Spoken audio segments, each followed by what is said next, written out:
Hello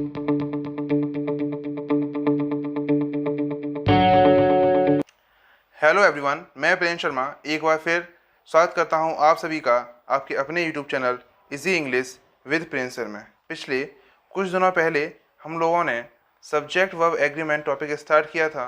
आज हम उसी के आगे उसी टॉपिक के क्वेश्चंस स्टार्ट करेंगे। और क्वेश्चन स्टार्ट करने से पहले आप सभी को गणेश चतुर्थी की हार्दिक शुभकामनाएं। अब क्वेश्चन स्टार्ट करते हैं। क्वेश्चन पढ़ने से पहले सबसे इंपॉर्टेंट चीज़ होती है वो ये कि हमें इंस्ट्रक्शन पढ़ना होता है। तो read each sentence to find out if there is any error in it. प्रत्येक सेंटेंस को ठीक से पढ़िए और देखिए उसमें कोई एरर है कि नहीं। द एरर इफ़ एनी, यदि कोई एरर है, will be in one part of the sentence, तो किसी एक पार्ट में होगी, ऐसा नहीं है 2 पार्ट में 3 पार्ट में होगा, मल्टीपल एरर नहीं है। The letter assign to that the part is the answer, और जो उसके बगल में पार्ट लिखा हुआ अल्फ़ाबेट ABCD वही उसका क्या होगा बेटा, आंसर होगा। If there is no error, और यदि कोई एरर नहीं है, the answer is either D और E, तो आंसर क्या होगा, या तो E होगा या D होगा। Ignore the error of punctuation if any, और कोई अगर पंचुएशन की एरर है तो उसे छोड़ दीजिए। अब बेटा देखिए, आपने बोला D और E, तो D और E का मतलब जब बैंक के क्वेश्चन करेंगे तो वहाँ पर E होगा, और जब SSC क्वेश्चन करेंगे किसी अदर कंपटीशन की करेंगे तो D होगा। इतनी बात क्लियर। चलिए पहला क्वेश्चन देखिए। The reserve bank of India are responsible for ensuring that the banking sector function effectively. बेटा देखिए, अब रिजर्व बैंक ऑफ इंडिया कितनी है, एक है, तो नॉर्मल सी बात है, यहाँ पे एज आ जाएगा, है ना। तो ए पार्ट में एरर है। सिंपल सा क्वेश्चन है, आपको मेरे हिसाब से समझ में आ गया होगा। अगला क्वेश्चन देखते हैं बेटा। Wash I word. अब जब आपको क्वेश्चन ऐसे याद होते हैं वॉश या वर्ड या फिर वगैरह, तो दो ही कंडीशन हो सकती हैं, या तो कंडीशनल होगा या फिर इंट्रोगेटिव होगा। अब क्या ये कंडीशनल है, तो नहीं, देखने से कंडीशनल लगता, आगे पढ़ के देख लीजिए। Was I bird, she would definitely fly to you and say that she could not live without you. यदि मैं चिड़िया होती, सेंस क्या आ रहा है, अगर मैं चिड़िया होती तो मैं तुम्हारे पास उड़कर आती और कहती कि मैं तुम्हारे बिना नहीं रह सकती। तो वॉज की जगह क्या होता है बेटा, वर, क्योंकि सेंटेंस कंडीशनल है और कंडीशन है इम्प्रोबेबल कंडीशन, और इम्प्रोबेबल कंडीशन वाला सेंटेंस में हम पास्ट इन प्लूरल का यूज़ करते हैं, तो सिंगुलर सब्जेक्ट के साथ भी वर का प्रयोग करते हैं। चलिए आगे देखिए अगला क्वेश्चन। तो an ability to shrink and reduce oneself to a tiny form and reverse the process whenever desired belongs to the realm of fantasy and is heard of only in fairy tales और tales of magic. तो अब देखिए यहाँ पे एक ability की बात हो रही है ना, एन एबिलिटी। अब एक एबिलिटी है तो सब्जेक्ट कैसा हो गया आपका, हाँ, सिंगुलर। अब सब्जेक्ट सिंगुलर है तो वर्ब कैसी आएगी बेटा, वर्ब भी कैसी आएगी, सिंगुलर। तो यहाँ वर्ब सिंगुलर है, यहाँ भी वर्ब सिंगुलर है, इट मीन्स यहाँ पे आंसर क्या हो जाएगा, नो एरर, कोई एरर नहीं है। ई वाला ये क्वेश्चन बैंक में आया था। चलिए, where she went and where she left her purse, वह जहाँ कहाँ गई और कहाँ अपना पर्स छोड़ आई, आर नॉन टू अस, हमें नहीं, are not known to us, हमें नहीं जानना। So it is of no use being worried about her, तो इस चीज़ की हमें चिंता करनी भी नहीं है। ठीक, अब इस क्वेश्चन में देखिए मैंने एक रूल दिखाया था कि यदि एक वाक्य में single clause, single infinitive, single gerund आता है तो वो सिंगुलर वर्ब लेता है, अन्यथा वह प्लूरल वर्ब लेता है यदि डबल क्लॉज, डबल इन्फिनेटिव और डबल जेरेंड का प्रयोग हो। तो यहाँ पर देखिए पहला क्लॉज ये रहा, दूसरा क्लॉज ये रहा, तो कैसी वर्ब लेंगे, आर, तो यहाँ पे आर ली हुई है, इट मीन्स ये भी कैसा हो गया आपका, नो एरर। चलिए अगला देखिए। The man who can not believe his sense and the man, same वाला क्वेश्चन है, वैसे ही क्वेश्चन है, तो यहाँ पे भी क्या आना चाहिए था, आर, तो यहाँ पर भी नो एरर होगा। तो ये देखो आर आई हुई है, यहाँ पे भी नो एरर होगा। चलिए सिंपल सिंपल से क्वेश्चन है, जल्दी जल्दी खत्म हो जाएंगे। There appears a number of new faces in the hall and I really do not know where they have come from and why, और मुझे बिल्कुल नहीं पता कि वो कहाँ से आए और क्यों आए। तो देयर अपीयर्स, अब देखिए बेटा मैंने आपको बताया कि जब देयर सब्जेक्ट आता है तो अपने बाद आने वाले नंबर के अकॉर्डिंग वर्ब लेता है बेटा। अब बाद में क्या है, अ नंबर, अ नंबर कैसी वर्ब लेता है, प्लूरल वर्ब, तो यहाँ पे कैसा होना चाहिए, अपीयर, क्या होना चाहिए था बेटा, अपीयर। ठीक, चलिए आगे बढ़िए, कितने सिंपल क्वेश्चन हैं, आराम से होते हैं। The Arabian nights are needed तो बेटा अरेबियन नाइट्स एक बुक का नाम है, तो एक बुक है, इट मीन्स इज हो जाएगा। यहाँ पे सिंपल सी बात है, जैसे गुलिवर ट्रेवल्स वाली थी, है ना, जैसे गुलिवर ट्रेवल्स वाली थी, तो आप वहाँ से कंपेयर कर सकते हैं इस चीज़ को। बाकी बहुत ईजी क्वेश्चन हो गया अभी। चलिए अगला देखिए, question number 8, the police has arrested him on the charge of theft. ये लेफ्ट नहीं है बेटा, क्या है, थेफ्ट। तो अब बेटा जो पुलिस है वो यूजली कैसी वर्ब लेती है, प्लूरल, तो क्या हो जाएगा, हैव। सिंपल सा क्वेश्चन है, आगे बढ़ते हैं। Festivals are prime occasion for splurging on presents and owing to improved economic situation the youth is gung ho। बेटा देखिए यूथ्स है ना, यूथ्स, अभी यूथ कैसा है, प्लूरल, तो क्या होना चाहिए था, आर। इस तो नहीं आ सकता, तो इसकी जगह क्या हो जाएगा, आर। सिंपल सा क्वेश्चन है, बहुत सिंपल क्वेश्चन है, आप आगे कर सकते हैं ऐसे क्वेश्चन। अगर आप लोगों ने टेलीग्राम पे फॉलो नहीं किया तो आप वहाँ फॉलो कर लीजिए, जिससे आपको वहाँ पे क्वेश्चन मिलते हैं। वोकैब की भी सीट्स वहीं पे पहुँचती जाती हैं आजकल, कुछ मीनिंग्स पहुँच रहे हैं वहाँ पर, या कि इंस्टाग्राम पे भी पोस्ट आती रहती है क्वेश्चंस की। The tax treaty between India and Switzerland have been amended and we shall be able to obtain information about any Swiss bank account by the next month. तो टैक्स ट्रीटी बेटा कैसा है, singular, हमें sentence की हिंदी भी नहीं पढ़नी।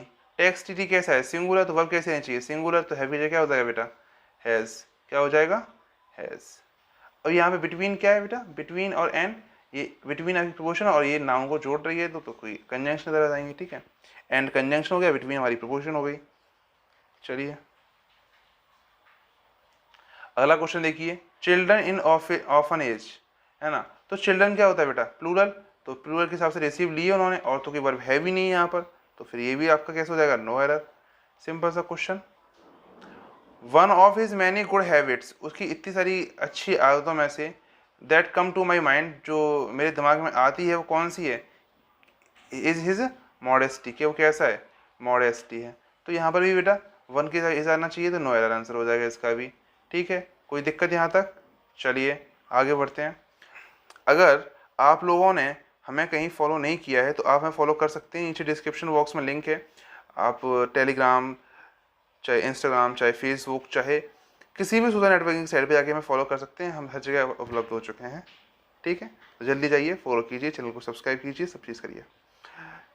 आगे देखिए, इट इज़ आई। अब देखिए यहाँ पर क्या लगा है, हु, क्या लगा हुआ है बेटा, हु।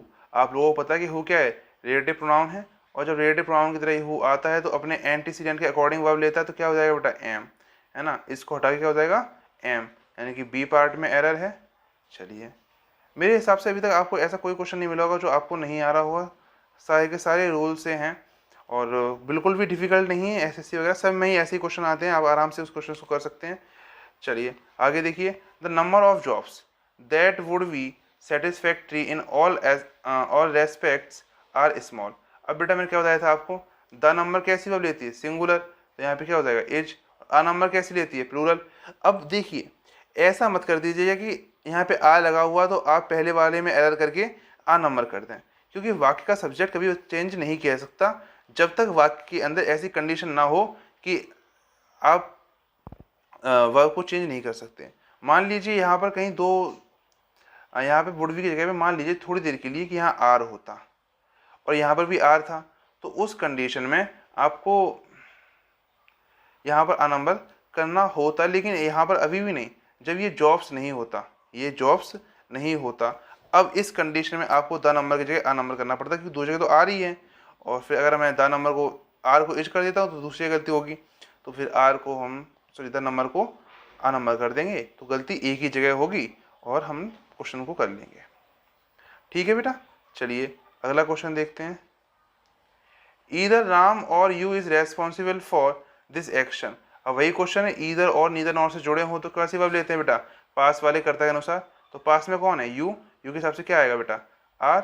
चलिए यहाँ कोई दिक्कत नहीं, ऐसे ही बेटा नीदर नॉर में भी होता है, ठीक है बेटा। चलिए आगे देखिए बेटा, many I start twinkling in the sky.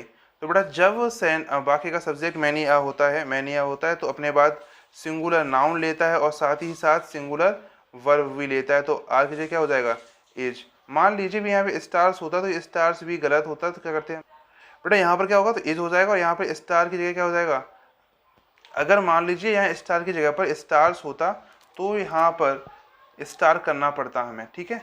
Stars नहीं हो सकता क्योंकि मैनी आ अपने बाद सिंगुलर नाउन और सिंगुलर वर्ब लेते हैं, ठीक है बेटा।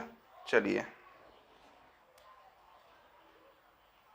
How is that neither your friend Mahesh nor, अब सेम क्वेश्चन वही है, इस क्वेश्चन का आंसर नीचे कमेंट बॉक्स में करिएगा, ठीक। मैं आपको 10 सेकंड दे रहा हूँ करने के लिए, आप इस क्वेश्चन का आंसर नीचे कमेंट बॉक्स में कीजिए।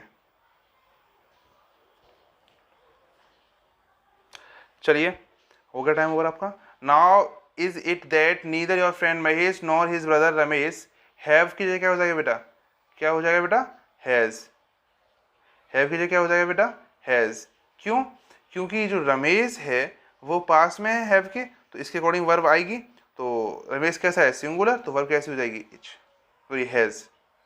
चलिए अगला क्वेश्चन देखते हैं बेटा, question number 80, there are a number of peoples of, same question a number वाला रूल है, रूल मैं आपको बताऊंगा नहीं अब।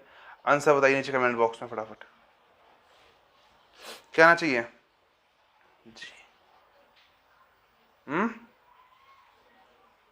चलिए, तो there are number of peoples of every class and nationality who doubts the truth of his statement, तो डाउट्स की जगह हो जाएगा बेटा डाउट, क्योंकि सब्जेक्ट क्या है इसका, एंटीसीडेंट क्या है बेटा, अ नंबर ऑफ पीपल, ठीक है बेटा। चलिए, मोर देन वन पर्सन, अब मैं ये रूल भी आपको कराया हुआ है कि अगर बेटा मोर देन वन पर्सन आता है, क्या आता है, मोर देन वन पर्सन, तो क्या होता है आपके हिसाब से,